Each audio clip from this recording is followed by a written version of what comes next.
बैरागाछी गांव एक ऐसा स्थान था जहां समय मानो ठहर गया हो। न बिजली, न सड़कें, केवल घना जंगल, नदी और मिट्टी के घर। इस गांव में एक विधवा वृद्धा कमला रहती थी। उसका कोई नहीं था। पति बहुत पहले गुजर गए और बेटा अकाल में खो गया। कमला हर दिन नदी किनारे एक पुराने वटवृक्ष के नीचे बैठती, जहां एक टूटी फूटी काली माता की मूर्ति थी, माटी से बनी, अधूरी, लेकिन उसकी आंखों में एक अजीब शक्ति थी। गांव वाले इस मूर्ति को पूजते नहीं थे, बल्कि डरते थे। कहते थे, यहां कुछ अजीब होता है। रात को हंसी आती है, रोने की आवाजें, आग जलती दिखती है, पर कोई नहीं होता। पर कमला डरी नहीं। वह हर दिन काली माता को जल चढ़ाती, मिट्टी की दीपक जलाती और कहती, माँ, तू अगर है तो मुझे अपने होने का संकेत दे। मेरी आंखें तुझ में ही जीवन ढूंढती हैं। एक रात का रहस्य। एक अमावस्या की रात थी। कमला उसी स्थान पर बैठी रही देर तक। अचानक हवा थम गई। चारों ओर ऐसा सन्नाटा छा गया मानो पूरा समय ठहर गया हो। फिर एक धीमी सी आवाज आई, कमला। उसने पीछे देखा, कोई नहीं था। फिर उसी मूर्ति की आंखें चमकीं, काली माता की अधूरी मूर्ति में जैसे जीवन उतर आया हो। कमला भयभीत नहीं हुई, उल्टा उसने आंखें बंद कीं और कहा, माँ, क्या तू ही है? फिर एक तेज आवाज गूंजी, तेरे जैसी साधना में ही मैं प्रकट होती हूं। जो डरते हैं वे मुझे नहीं समझ सकते। तूने प्रेम किया है, निस्वार्थ। उसी क्षण कमला की आंखों से आंसू बह निकले, पर खुशी के। उस रात वह स्थान प्रकाश से भर गया और अगले दिन गांव वालों ने देखा, मूर्ति पूरी हो गई थी। मिट्टी की टूटी प्रतिमा अब पूर्ण रूप में खड़ी थी। उसमें सोने जैसी आभा थी। उसके बाद बैरागाछी गांव धीरे धीरे एक तपोभूमि बन गया। वहां साधक आने लगे। किसी को नींद में काली माता के दर्शन होते, कोई आंखें बंद करता तो उसे अपनी मां की झलक दिखती।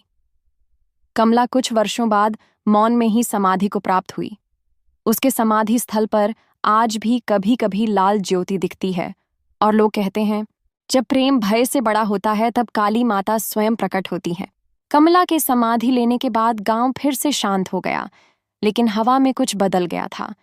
हर अमावस्या की रात, जब चांद का नामो निशान नहीं होता, वटवृक्ष के नीचे एक लाल ज्योति प्रकट होती और लोगों को लगता मानो कोई स्त्री भजन गा रही हो।